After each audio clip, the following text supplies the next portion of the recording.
12 haunting facts about the Titanic.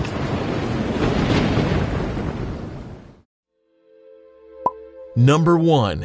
In 1898, 14 years before the actual HMS Titanic tragedy, an American author wrote a novel called Futility. Morgan Robertson's, the author's novel, was about a British cruise ship named the Titan. The Titan set sail on her maiden voyage in April. As the storyline goes, the ship struck an iceberg in the North Atlantic and sank, going down with the passengers and crew members. The tragic similarities to the actual events are astonishing and creepy. The HMS Titanic sank in the very early hours of April 15, 1912. In the icy and iceberg-filled waters of the North Atlantic, the fabulous brand new ship had been proclaimed to be virtually unsinkable by her designers, engineers, and builders. The Titanic had begun her maiden voyage at noon on April 12, 1912, on her way to New York City from Southampton, England. Number 2. The Titanic had been constructed at the Harland & Wolff Shipbuilders in Belfast, Northern Ireland, for the White Star line of cruise ships. She and her sister ship, the Olympic, were designed to be the premier luxury cruise ships. The target customers and passengers for the Titanic and Olympic were to be the elite and the wealthiest of the world. The Titanic sister ship, the Olympic, was completed and began sailing before the Titanic. The Olympic's maiden voyage was June of 1911. On September 20th, 1911, the Olympic collided with the Royal Navy ship Hawke, which caused significant structural damage to the Olympic. The amount of damage caused from the collision resulted in delay for the completion of Titanic, as materials were diverted from Titanic to repair the Olympic. The captain on the bridge of the Olympic during the incident was Edward J. Smith. He is more famously remembered as the first and only captain of the Titanic. Number 3. The Titanic sailed from the Belfast shipyards on April 2, 1912, and arrived in Southampton on April 3, 1912. This tight schedule left just 7 days to prepare the ship and the crew to be able to set sail for America. The biggest, most elegant cruise ship up to that moment required much planning. As the preparations and training were being conducted prior to the arrival of passengers, Captain Smith canceled the lifeboat emergency training for the crew without explanation. The training was never rescheduled and never conducted. During the emergency following the impact with the iceberg was the first time the crew had even tried to deploy the lifeboats. Number 4. The Titanic's total people capacity was 3,547 souls. The 18 lifeboats on board the ship had a seating capacity for 65 persons each, which were not enough. There was not enough seating space on the lifeboats for even half of the ship's capacity. The seating capacity available in the number of lifeboats on board the Titanic was for 1,178 souls. Number 5. It has been discovered through the government inquiries and historical investigations that over half of the lifeboats were only about half full. The first lifeboat launched into the Atlantic only had 28 souls on board.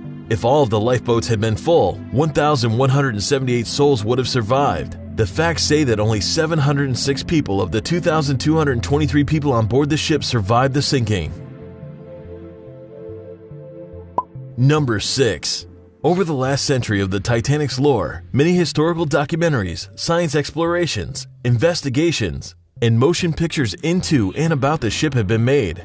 The purported causes of her sinking and the backstory on her passengers have made the tragedy much more mysterious and famous. To date, there has been only one cruise liner that has ever been sunk by colliding with an iceberg, the HMS Titanic. No wonder it is so famously remembered, discussed, and explored. Number 7. Though Captain Smith had a history of having navigational problems as a ship captain and questionable decision-making in his role, he was not found negligent by the British government's inquiry. A separate inquiry by the United States government, conducted because of the number of Americans who died in the tragedy, blamed Captain Smith for the tragedy. The U.S. inquiry revealed that Captain Smith's indifferent reactions to the iceberg warnings showed a behavior that was negligent and dangerous. Number 8. After the Titanic sank on April 15, 1912, the wreckage and missing passengers remained buried in the watery grave of the Atlantic until September of 1985. On September 1, 1985, a joint French-American exploration searching for the Titanic wreckage was successful and began to lead the way in discovery for the truth. Number 9. In part due to a long-held superstition of the seas, that women on board a ship bring bad luck, only 18 members in the crew of 900 were women. Of those 18 female crew members, 17 were rescued via lifeboats on board.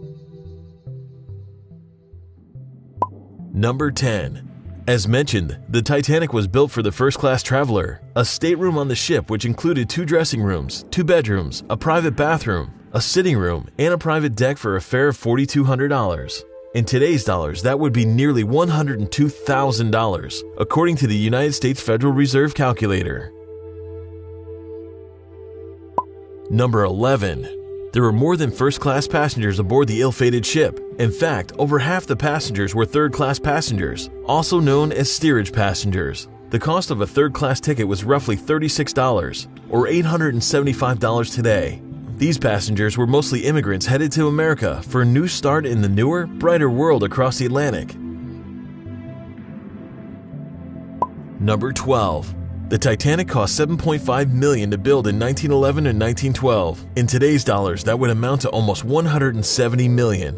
In 1997, the movie Titanic cost more than $200 million to make, or nearly $300 million today. No matter how you perform your compilation, the movie costs more to make than the actual ship.